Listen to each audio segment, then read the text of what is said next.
और करबला में आपने इन तमाम रिश्तों को बखूबी निभाया, वो चाहे आलाम व मसाइब हों या फ़िक्रिया लम्हात हों या दश्त पुर ख़तर में आपका दिल का हौलना हो या ये कहना हो कि भैया मैं रहने ना दूँगी। जैसे मीर अनीस ने जुमले लिखे, ये तो तर्ज़ एक अलग है, लेकिन जो आपकी एक क़यादत का तर्ज़ है, आपकी जुर्रत व इस्तक़ामत का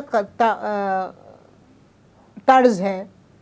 उस तर्ज़ में आपने इस चीज़ को वज़ाहतन करके दिखाया कि गो कि आपने अपने सामने ही जनाब अली अकबर को जाता हुआ देखा और इमाम हुसैन को ये